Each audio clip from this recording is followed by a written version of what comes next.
Mama told me one day it was gonna happen, but she never told me when. Oh, baby, said she would tell me when I was much older. Wish she would have told me then. Gotta know, gotta know. Is is this the end of me? Ooh, dedicated to the Sixers. Gotta know, gotta know, gotta know. Is this the end? Ooh.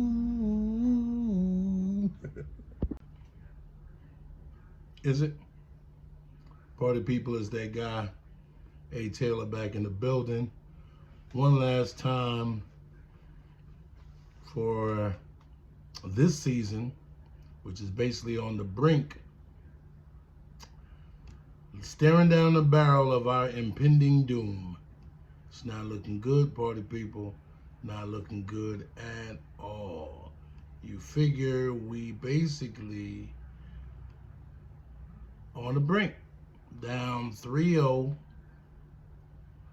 Last time someone came back from a 3-0 deficit was the 99 Knicks of all people with Patrick Ewing.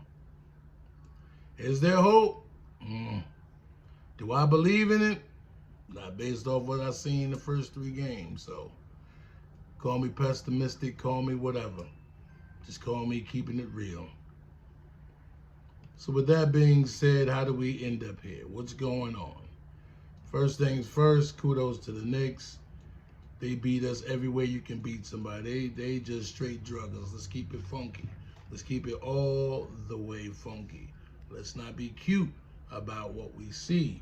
But at the end of the day, you know, it comes down to coaching. It comes down to the personnel, and it comes down to coaching. Depth. Depth is paramount in this particular series. You know, we can sit there and we can say, hey, Embiid ain't no, hey, look, man, you out there. You don't get no sympathy points. You don't get none of that. Yeah, I mean, it was painfully obvious to watch them. If you want to be a real fan and you want to assess this properly, they attacked that man on his left foot every chance they get. Every chance they got. They went to the left. They put him in situations we had to move laterally and just couldn't do it. Just couldn't. You know what I mean? So you can make excuses. Let's keep it all the way funky. Number 2, their depth. You thought with OG not being there, you had a chance because OG was shooting the lights out, shooting like damn near 60% from the field, 53% from 3. He was personally killing. So you figure, all right, then cool. No OG? All right, no. Cats like Landry Shamet came off the bench. You know what I mean? Bridges finally showed up. You know what I mean? Alvarado, everybody, McBride, everybody. This is what happens when you put together a team properly. You know, we want to get wrapped up into having mega stars and pay jokers far more than what they're actually worth. The days of I need a big 3 is over. In past videos, I touched on the fact of, listen, what's the point of having this great starting lineup if you got a dollar store bench or a dollar store roster?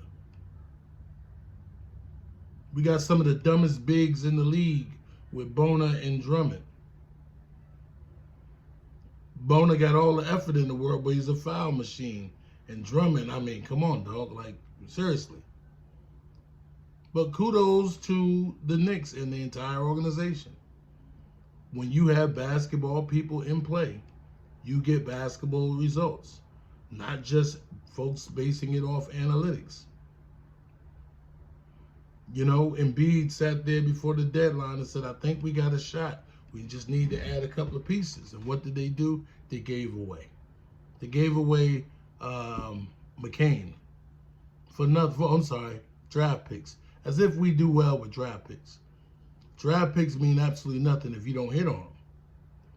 But in order to hit on them, you have to have people that can assess talent. You got to have folks in there that know how to determine not only the basketball talent, but what best fits your style. Yeah, it's going to seem like I'm fondling the Knicks this whole video. But at the end of the day, when you have an identity, and their identity is clear. They're going to outwork you. When you have identity, you put together folks to support that identity. Not just get a collection of names. How Morey still keeps his job is a mystery. This is not 2015 when you shoot a bunch of threes and you play small ball. Now, there was a time in this game, in this series, they had to play small ball, and they actually did all right for them. Because it's obvious that, to Nick Nurse's defense, he has to play two different styles. A style when Embiid is there, and a style when he's not there. And have to keep flip-flopping through that for a whole season, that's got to be a little rough. But I'm not here to make excuses. So what needs to happen is Embiid, I don't know, man. This might be it. How they move that contract, I don't know. PG came out like gangbusters. Then next thing you know, someone like abducted this dude. They threw a goddamn knapsack over his head and during the TV timeout or something, and, he went missing. Maxey is doing what he does, but the problem is they kind of playing like a low-key boxing one. So even once he gets by the initial dude, there's two cats waiting. They're trapping him, make him give the ball up. May want to consider getting him off the ball and let VJ operate on the ball. Because there's times in the game where he does that. But my thing goes back to Nick Nurse. Or just anybody that faced the Knicks.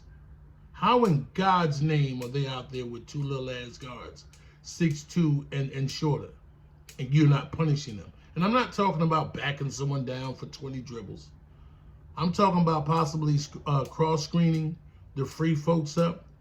Brunson hides in the corner with whoever that dude is spotting up in the corner. So far away from the action, it's not even funny. And if we haven't learned anything from basketball, those true basketball fans, the best defense against an offensive player is to make his ass work on defense. And you haven't done that. One of the main reasons you shipped McCain off because him and Maxey didn't go well because they was a short backcourt. They lacked size.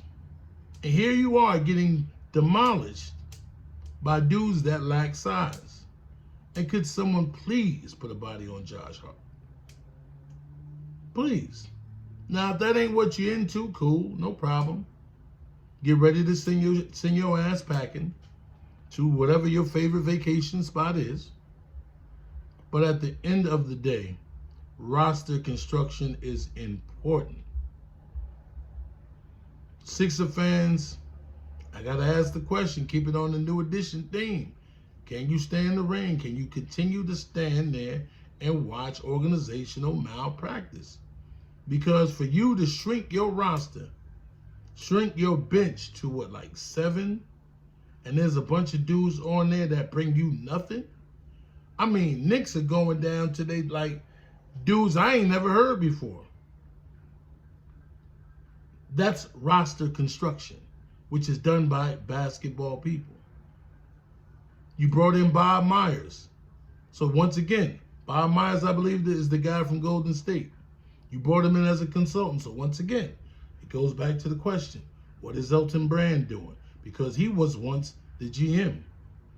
You brought in Morey. What position does he play? So now you bring in a third guy. So unless you telling me we're going to get that phone call from Mr. Telephone Man, right? To say, Morey, your services are no longer needed. Elton Brand, your services are no longer needed. I want us to get beat so bad. I want us to have our heads stomped into the concrete. I want to imprint in the concrete like in the cartoons.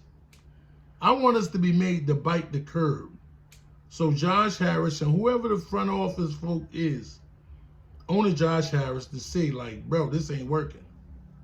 And it's time to make a commitment. I get it. When the wealthy got bread like that, this is just merely just like owning fine art. But at some point in time, you gotta invest. And I'm not talking about in 1 or 2 dudes.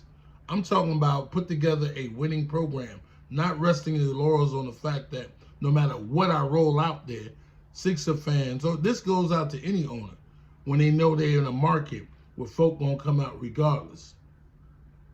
Just can't keep rolling slop out on the floor. You can't keep going for the okie doke about draft picks when you have a history of dropping the ball on draft picks.